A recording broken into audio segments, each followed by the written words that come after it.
Stay in your vehicle.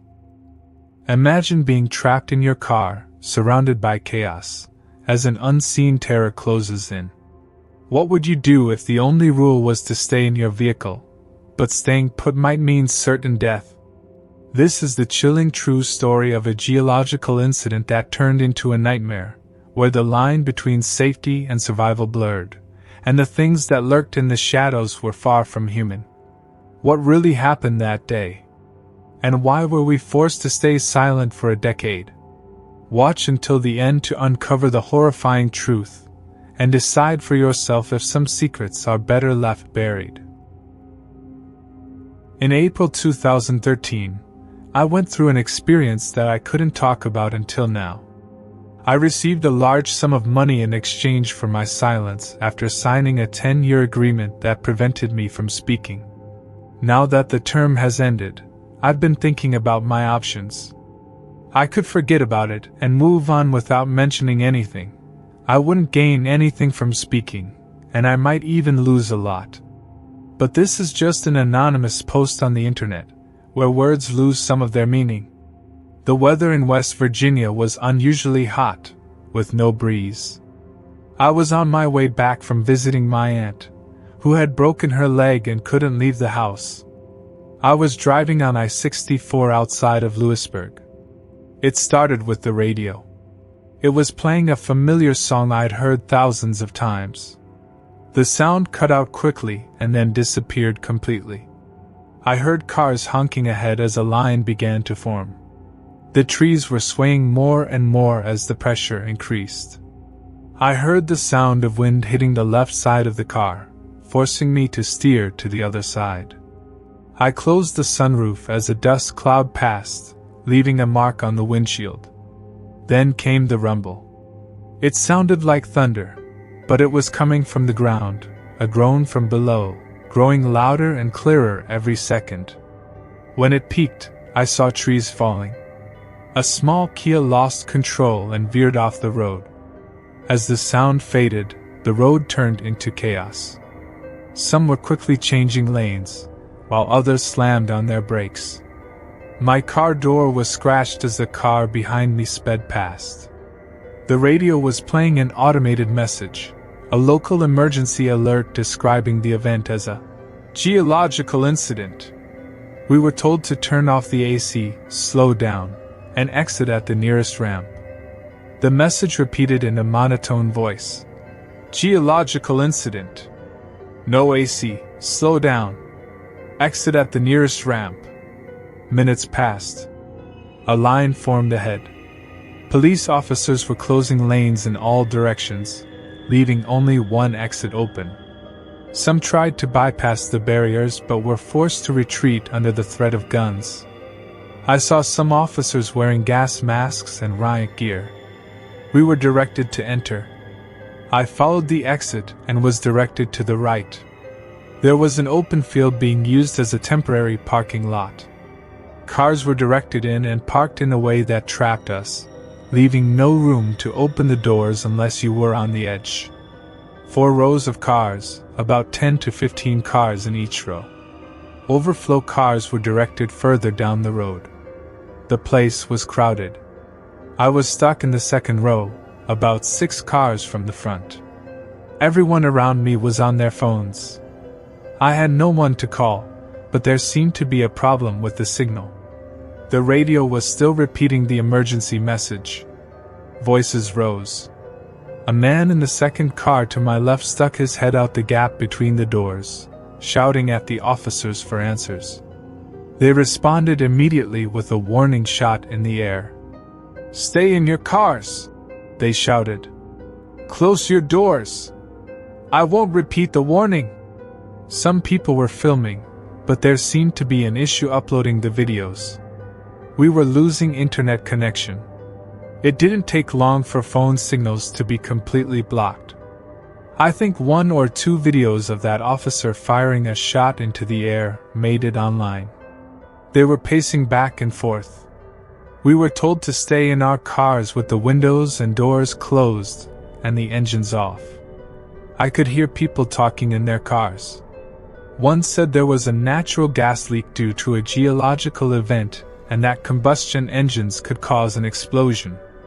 Others were talking about a terrorist attack, but there were no answers, and the officers weren't eager to talk. After about an hour, things started to get worse. People were hungry, thirsty, and tense. An officer climbed onto the hoods of the cars, distributing water bottles, crackers, and processed cheese slices. He had to move from car to car, leaving dents on the hoods with his steel-toed boots. They were also handing out thick black plastic bags for personal use. Use them, seal them, throw them out the door, then close it and wait. I crawled into the back seat, pulled down a hat, and tried to relax. I played some games on my phone, but the battery was dying. I wanted to save some power, so I decided to nap instead. The sweat stung my eyes, not from the heat, but from the tension. No matter what I did, I felt trapped, and the car seemed to get smaller and smaller. I couldn't get out even if I wanted to, and it was painful to think about how little control I had over the situation. Is this what claustrophobia feels like? Some officers were discussing something in the front row. One was wearing a white cotton glove, which he used to wipe the hood of one of the front cars. He then placed the glove in a bag and sealed it with a hot air gun. I started to feel like our cars were covered in something. I wasn't the only one who thought that. There were 2 college students in the car to my left, and they were talking about it too. Anthrax, one said. It has to be. No, gold dust, the other laughed. They don't want to share it, you know? The first sighed. I hope you're right. You're not, but I hope you are.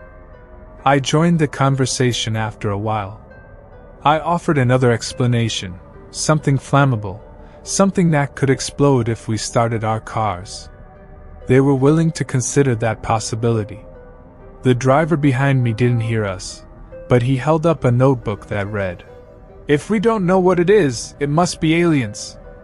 I couldn't tell if they were serious, but they weren't laughing. There was a man in his 50s and his daughter in the car behind me.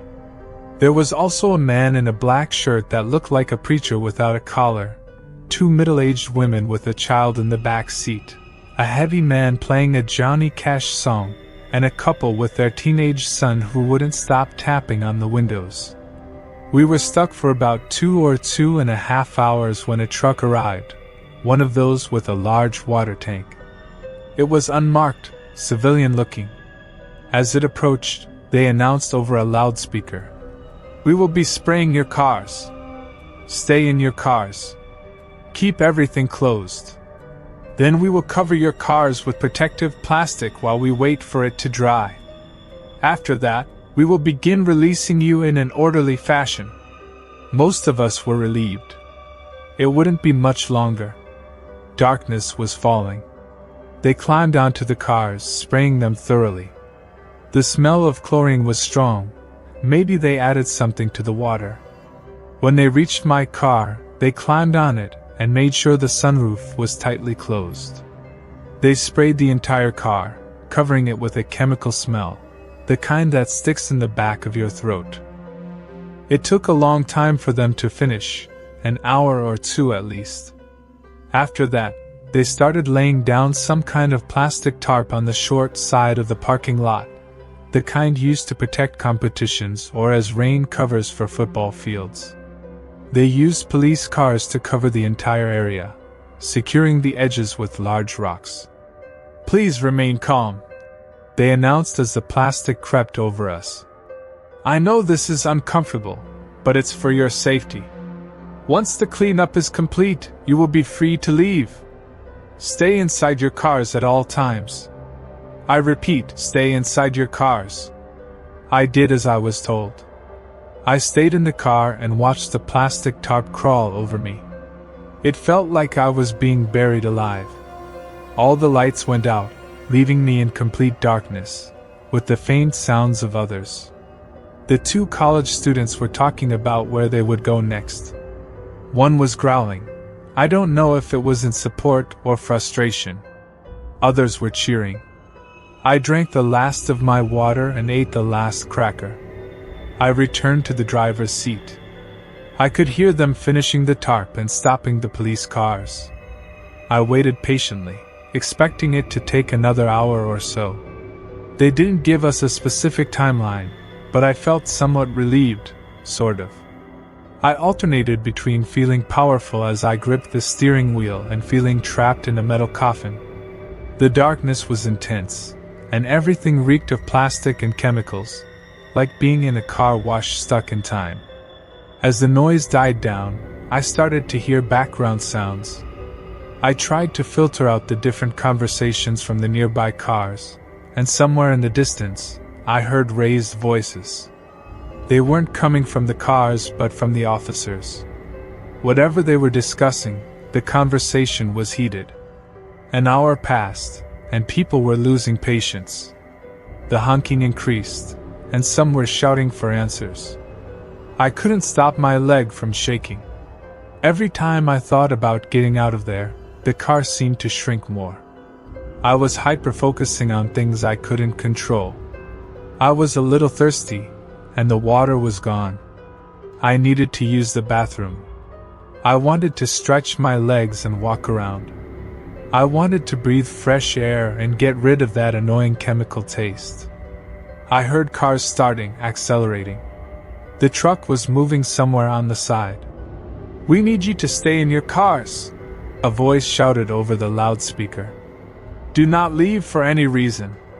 Stay in your cars." A car took off, not many, but a few. Then silence. The officers left us there. Everyone was silent.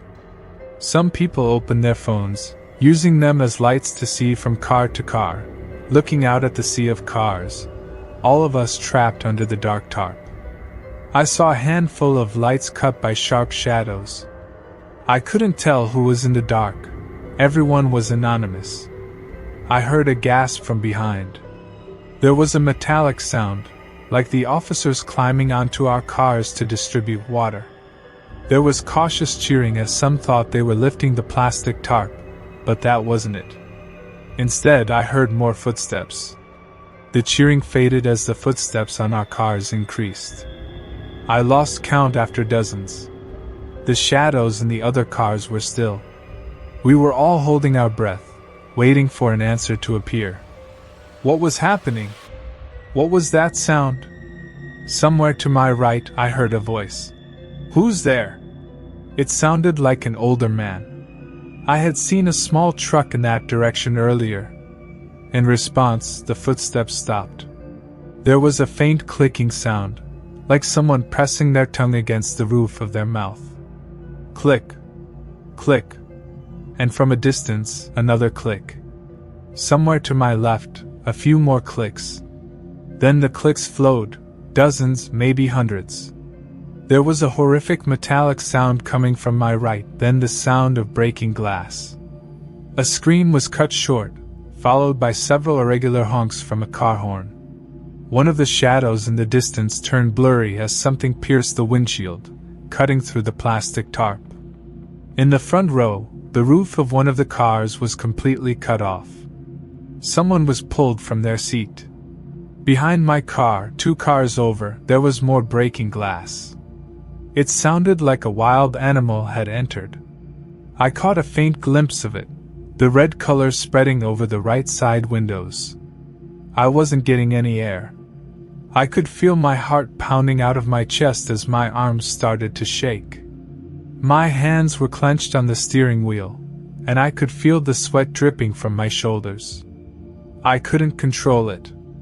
I didn't even see what was happening, but those sounds, those screams, awakened something primal inside me. This was danger, a threat my body recognized before I did. The 2 college students in the other car were hiding. One of them waved at me, as if telling me to get down. I nodded. I climbed into the back seat. I couldn't see where to put my hands or feet. Everything is different in the dark. As I was turning, my foot accidentally hit the car horn. It was a quick touch, a fraction of a second, but to me, It was the loudest sound in the world. I was lying on my stomach in the back seat, and within seconds, something heavy climbed onto the hood of the car.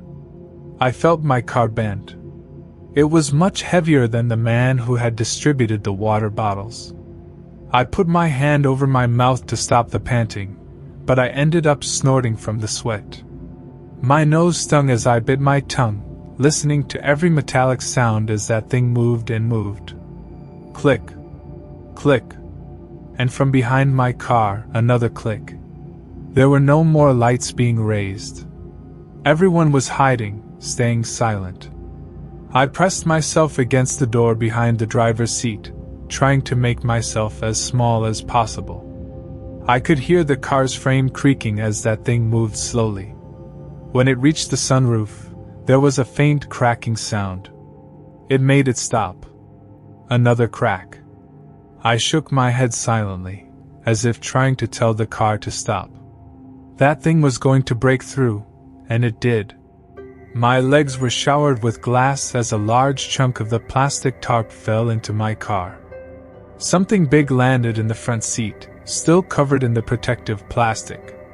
It was writhing and turning, its clicks turning from a cautious questioning sound to an endless barrage. It was calling for help, alerting the others, and it was cutting its way through the plastic. There were footsteps coming from every direction.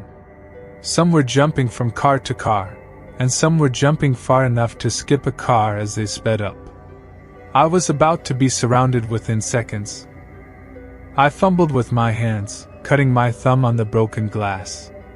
I managed to open the passenger door, but even at its widest point, and with the pressure from the college student's car, there wasn't enough room to get out. Still, I had to try.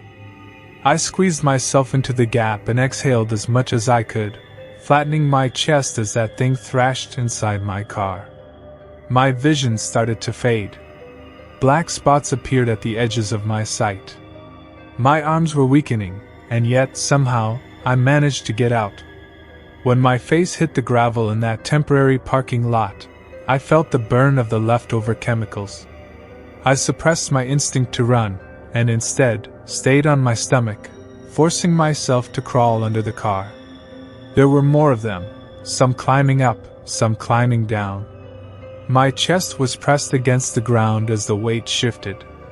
I heard the sound of breaking glass from the windshield and the tearing of fabric. There was something on top, and it was angry, like a trapped animal. I could hear the two college students whispering to each other, trying to stay calm. One assured the other that all they had to do was stay low, stay quiet, and wait. Then, something hit the passenger door, the door I had come out of. The door was pressed against the neighboring car, then half of it fell to the ground, completely separated from the hinges.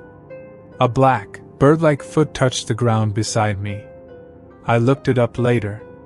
There were 3 toes in the front and 1 in the back, all claws, feet like those of a bird of prey, but larger than a human foot and with skin as smooth as oil. It had to be heavy, at least 400 pounds. If the clicking sound was coming from its mouth, I estimated its height to be around 6 feet 7 inches to 6 feet 9 inches. It might have been hunched over. How it managed to walk in the gap between the cars was beyond me, but I suspect it was very thin. It moved lightly from my car to the others, as if searching for something. I could barely see anything in the dark, but this thing seemed to navigate it easily. It didn't bump into anything. There was a knock on the car window behind me, to my right, and someone panicked, a short scream. And the chase began. This time it was different. It must have caused some kind of chain reaction, as suddenly the plastic tarp was torn everywhere. People were getting out of their cars. I heard someone kicking their car's windshield. Another was trying to open their door. I could hear them hitting the side of the neighboring car. And in the distance, there were gunshots, just a few. The 2 college students in the neighboring car opened their doors and followed my path. They rolled onto the ground and under their car. There was a little more light where the tarp had been torn above. Their faces were red from crying, and one was desperately trying to call for help on his phone. The other took the phone from his hand. There was a brief scuffle, ending with the phone being tossed to the far left. Whatever car that phone landed under was completely destroyed, all the windows broken, all the passengers gone. I could hear the grinding sound as the seat was torn and thrown away in seconds. An entire car was ripped apart as dozens of these things hovered around it. "Shut up," one of the college students repeated. "Shut up, shut up, shut up, shut up." Something reached under my car. It scratched the sole of my shoe, piercing through to my big toe. I climbed forward, crawling like a lizard. The two college students noticed and followed me. I don't think they thought much about it. It was just movement, and they decided to follow it. I made it 2 cars ahead before I got stuck. There was something dark in the way, and I couldn't turn around without exposing myself. I couldn't see what it was, but it didn't take long to figure it out. There was a fleshy grinding sound, like someone biting chunks of meat. It was trying to pierce through the fabric of their clothes, making a snapping sound as the threads tore. A pool of blood rolled under the car, staining my fingertips. It was still warm. One of those things was eating a victim. I bent down, trying to remember to breathe, and stayed there, waiting for an opportunity, any opportunity. I must have stayed there for at least an hour, hearing every bite, every bone crack, and tendon tear. Satisfied clicking sounds as it finished its meal. Then it walked away, dragging the remains of the victim with it. They were moving forward. Something heavy walked to the car I was hiding under, slowly dragging a body. The footsteps disappeared. Silence returned, and in that silence, I found my feet. I headed to the edge of the plastic tarp. I listened one last time, pushed one of the weights aside, and slipped out. They were gone, and I was outside.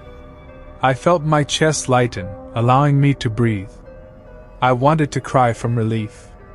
A breeze was blowing, drying the sweat on my forehead and carrying the smell of grass.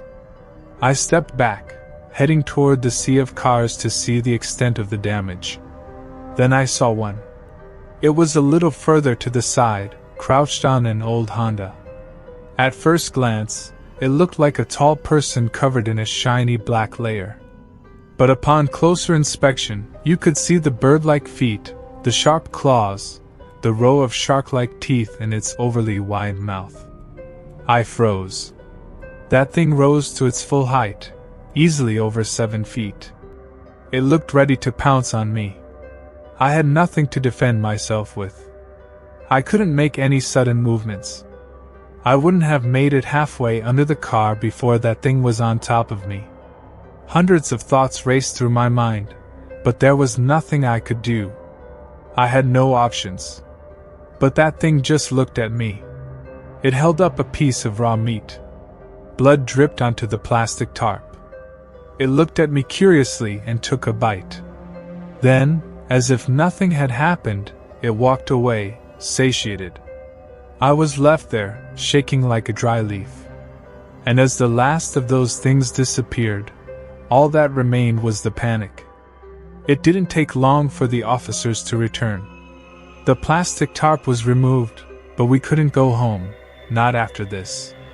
Some people signed a waiver and were released immediately.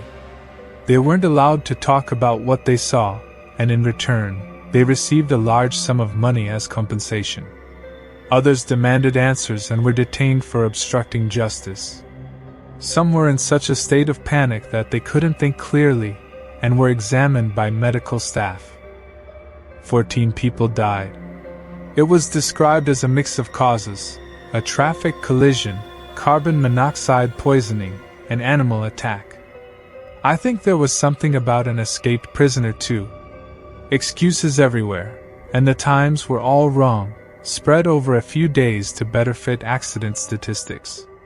And if you wanted to go home and get your insurance compensation, You had to sign a confidentiality agreement. I signed it too. I know the 2 college students did as well. It was a miracle they survived, but I saw them. 34 cars were towed. 18 people were injured, 6 of them seriously. At least 4 people lost a limb. One lost his arm up to the middle of his collarbone. I don't know how he survived. Most people didn't see those things up close. All they remember are the screams and the breaking glass. Sometimes at night, that's all I hear too. Closing my eyes reminds me of lying under those cars, feeling the pressure as the weight shifted. I still have trouble breathing. I think part of me is still stuck there. And alright, guys, that wraps up the unexplainable story from Reddit. So let me know what you'd like to see in the future. What type of stories? What type of everything? Like, how long do you want the video? How short do you want the video to be? And just, let me know what you thought about the video. And please like the video. It helps a ton. And please subscribe to the channel. Without further ado, thank you so much for watching, and until next time, see you.